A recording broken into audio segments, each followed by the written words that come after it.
Good morning. I hope everybody had a fantastic 4th of July weekend, sheltering in place. We are now in the middle of the summer, but all eyes are on the fall because everybody wants to know what the colleges are going to look like this year. And so today I wanted to give you a snapshot on what's happening at four universities: Harvard, UCSD, and Poly San Luis Obispo. I start out with Harvard University because they just announced that they're going to have a plan to bring 40% of their undergraduates onto campus. How are they going to do that? They have decided that they're going to bring in, they have a semester program. So in the fall, they are going to invite all of the first years. And in the spring, they're going to be bringing all of the fourth years. Very, very dramatic, but that is the way in which they decided they can accommodate their students safely. It's based on their current housing inventory and their belief that they can safely isolate and quarantine up to 250 people. And so this is part of an announcement that was just made yesterday. A lot of universities are making their plans and are following up on some of their plans. A second school I wanted to tell you about is UCSD.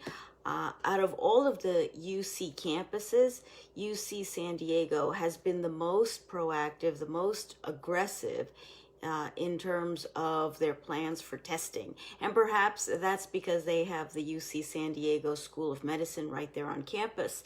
But back in May, they launched a mass testing of so that they could support their 65,000 students and faculty.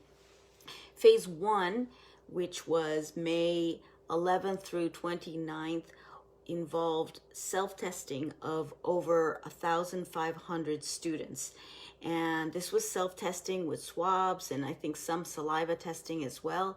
But as a result, they discovered that testing is possible and on a large scale, and they're continuing to do that.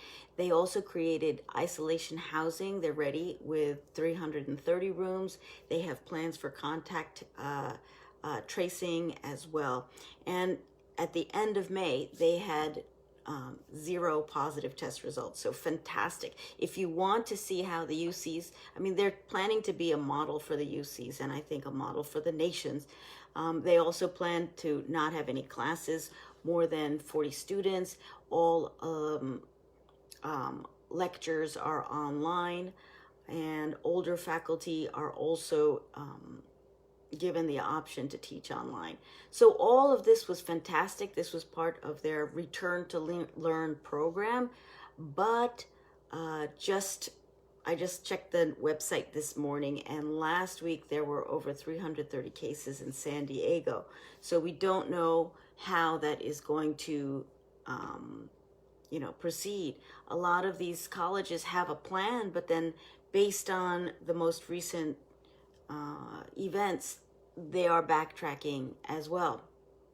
Another school I wanted to mention is Poly San Luis Obispo. If you recall, back in May, the California State University system, with 450,000 students across the state with 23 campuses, they were the first university system to say we are going virtual, and they said that for all of their campuses for the entire year. Now, some exceptions are coming into play, and most notably, that's Poly San Luis Obispo. That's and so there are some examples of how some of the classes for nursing and labs are going to be in person, but still, by and large, they are going to be held online. Another thing to note is that they are on a quarter system, and only 4 CSU campuses are on a quarter system, including Cal State East Bay, Pomona, and San Bernardino. And so with that, they have to adjust their schedules earlier.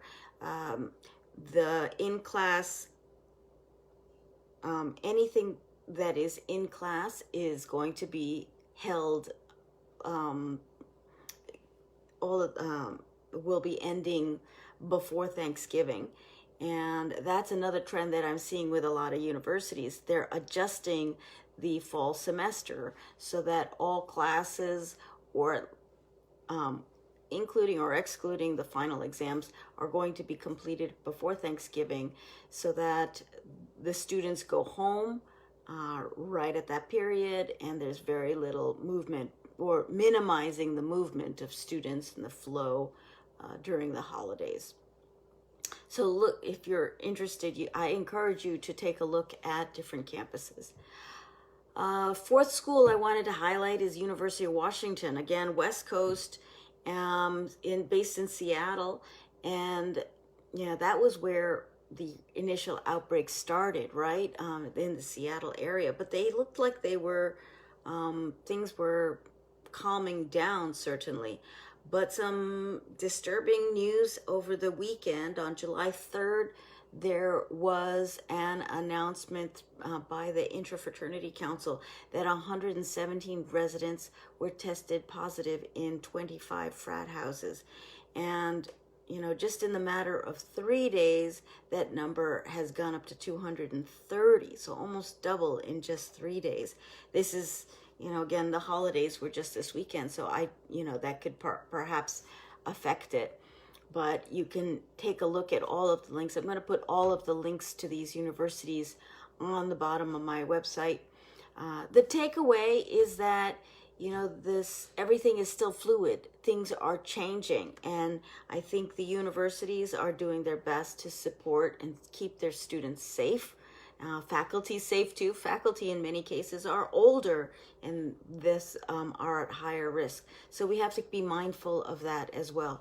College-age students, naturally, they're young and they feel more invincible, and we have to be cognizant that they're not. They are also at risk.